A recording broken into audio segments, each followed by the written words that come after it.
I'm Jackson Hambrick. I'm the program director for LPG. I am Chris Sherman, executive director of LPG. You could consider Dutchtown the future of St. Louis. You went there. Good job. All right. It has the highest concentration of youth in the entire region. It is also the place where all of the new refugees and resettlement primarily occurs in the city. Anything new and changing and growth and new arrivals happens in Dutchtown. Yeah. So it's the spot on the south side that, like you said, it's highest concentration of youth. This is the place for refugees and immigrants when they come into St. Louis. It's one of the most densely populated neighborhoods in St. Louis. It's the one spot on the south side that is economically just kind of teetering. So you have an otherwise strong south side economically, but you have essentially one pocket where in the neighborhood they talk about the way Dutchtown goes is the way the city goes. And if Dutchtown destabilizes, that's not good for the city. Yet, if this is a place where people are pouring into their neighbors, caring for one another, renovating vacant buildings, turning something that is currently in like a beautiful but messy kind of situation into something that really flourishes, it'll transform our city. So I think that's why Dutchtown is important and special. So the question is, what's the catalyst for the local mission trip? And I am thinking through what were those formational experiences for me. Like, I was 16 and Dan and I were recently started dating, and she's like, what do you want to do when you grow up? And no problem, I'm like, I want to help rebuild St. Louis. And like, where'd that come from? My family's been in St. Louis for like 6 or 7 generations. My dad used to take me to the parks, used to take me to games, but also would take me to restaurants, to the neighborhood, to museums, and he was constantly talking about the history. And I would see that the places were built differently than when I was used to. Like, my home was out Manchester, and things were a little bit more spread out. Because of that, you had to be a little bit more scheduled, intentional with planning out what we need to be here at this time, need to be here at that time. Things were a little bit more organic. I could sense that. But there was also there's something beautiful, but there's also was a brokenness to certain neighborhoods that I saw, and it just seemed like there was an opportunity for so much more. And so I just loved getting to know the city. So by 16, I'm just like, well, I just want to be part of the rebirth. Since then, I see what amazing opportunities there are when you can live a vocationally aligned life. Something that folks took for granted maybe 70, 80 years ago, that you could live in a community and worship in your community and work in your community. If you were going to go to the theater or shop, that might be down the street. And when you're there, you would see your neighbors. And so there's this alignment and this depth of relationship, this alignment in your life and this depth of relationship. And I've gotten to experience that. And it's powerful, but it's so foreign now. And then through that, you get to know your neighbors. Like, I can hear a neighbor taking our water right now, and probably filling up the water bottle, it's great. But you get to know your neighbors. And when I look at the call of a Christian, we are called to what is 7-day-a-week neighboring. What is the Christian life? Love God, love neighbor, because God has first loved us. Now we then are taking that love and sharing and reflecting that with our neighbors. So it's wonderful to go and do an overseas mission trip, because travel is great and you get to take a break and you get out of your routine, and then you get to have all these formational experiences. But then can you also do that in a context that's a little closer to home? And that then you can start to experience what would that look like to, maybe I could start doing that 7-day-a-week neighboring, living out, your faith 7 days a week in an intentional, aligned, relational way. So I want our regional Lutheran churches to be a part of this. Dutchtown is incredibly important for the future of our city. The kids here need to have, need to be cared for in a very intentional way. And I think there's amazing opportunities for folks to come in and do a 1-day sermon event, come in and get to know the neighborhood, for there to be a week-long experience, so that they could say, oh, how do I take this home and do 7-day-a-week neighboring at home?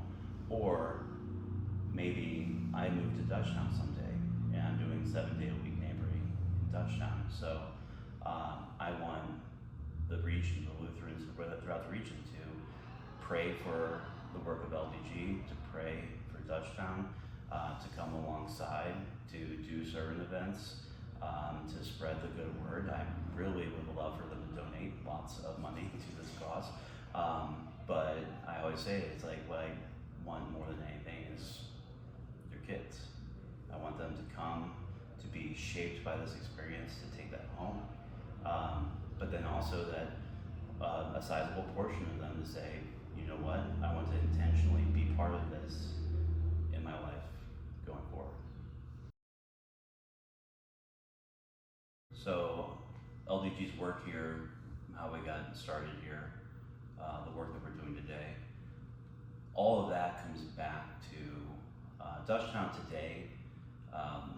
My family, Dan and I, and the girls, we all live in Dutchtown now, but we had over 20 years in the Tower Road area before that. And Dana has talked about how Dutchtown feels like what Tower Road felt like back when we moved there in the early 2000s. Neighbors who know one another, care about one another, trying to do something together, and yet there's these headwinds that you're fighting against, vacancy, poverty, higher levels of crime, things like that. But it feels like that. So our background is that Dan and I moved into the Tower Grove area early 2000s, got really involved in the community, had a neighborhood cafe there, really heavily invested in our church, Messiah, on South Grand.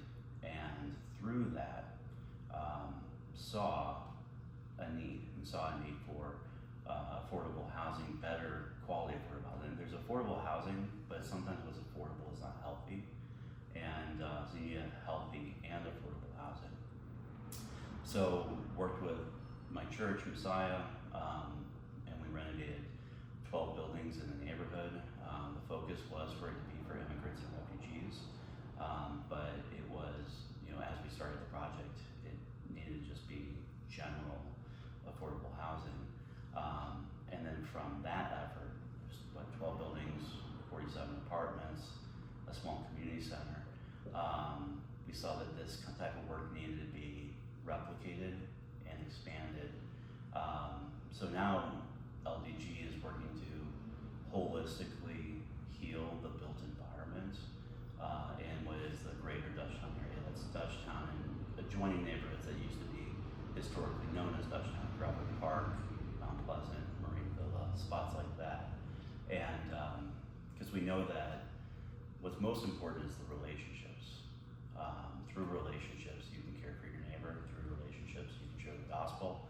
But relationships happen in a place, and to the extent that that place is healthy and can foster healthy relationships, then it provides us other opportunities. So we're trying to have Dutchtown be a healthy built environment so that it encourages people to engage in these relationships.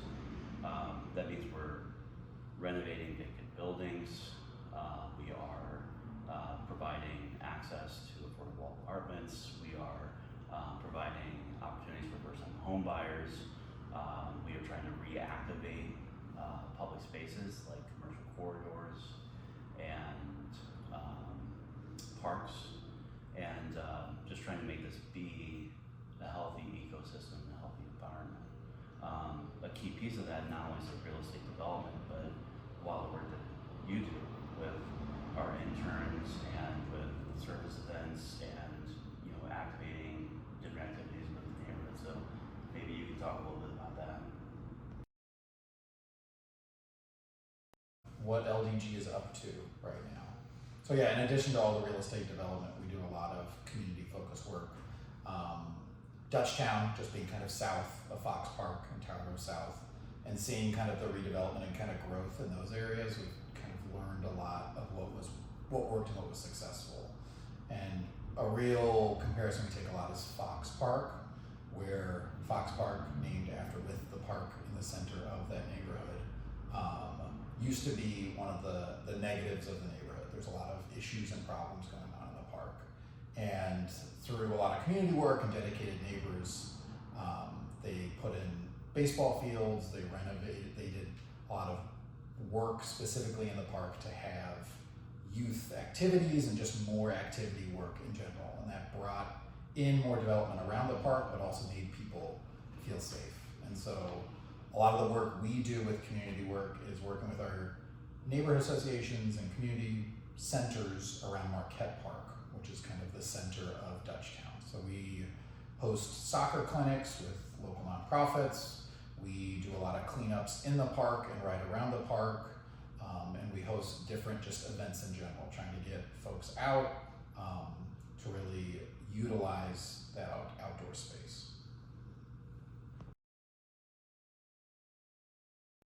You can also come out for a 1 week service trip like this one, or if you're also interested in being more involved, we have lots of internships available. This summer, we have interns, some from Christ Memorial, that are doing some pretty amazing and helpful work of us trying to establish another historic district in the area. These historic districts allow us to do more development and fix more houses, and it also lets homeowners do all these renovations themselves. We also get to go out into the community. We go take pictures of all these buildings. We get to meet with folks as we're walking around, talking with them about the work that we're doing. And it's just a great way to see Dutchtown, hang out with other fun interns and staff as well at LDG, and do some really impactful work. Have you ever had molcajete? I've had it. I have not had it at Chimichanga. Okay, where have you had molcajete? I have some random Mexican place. In St. Louis or somewhere else? No, in Colorado. Okay, all right. Okay, so what we're talking about is, I think, the most important culinary experience that anyone could ever have. And I have had, as you can tell, my share of culinary experiences. There is this wonderful dish that's called the molcajete, which I first experienced it on Cherokee, which is a few blocks north of where we're sitting right now. We're on Chippewa at Minnesota. You have so many different cultures in and around Dutchtown, but you have a pretty sizable Mexican population. And a molcajete is it's from a volcanic rock that has been hewn into a mortar and pestle, I think that's what you call it. So it's used for grinding, creating flour, like crushing herbs, but on an amazingly large scale, and that big. And it also apparently is used as a cooking vessel for what is this most beautiful meat and vegetable stew is not right. It's because it's like, that would be too brothy, but it's all of the most amazing things that can go into like a fajita, but you are presented what should be more food than any single human could ever consume, and yet I've made it through myself. but it's much better to share communally with at least one, maybe two other people. So I hear that there's going to be an opportunity for the youth to go and have a molcajete. There's a spot, Chimichangas, which is on South Grand, probably about 4 blocks southwest of my house. But this is the key. It's like half a block, like pretty much next door to the new CFNA location, Christian Friends of New Americans. So there should be this perfect mashup of like folks can go volunteer at CFNA and then close out the night with a shared molcajete, and it's just a beautiful thing. Dana would also recommend the street corn at Chimichangas.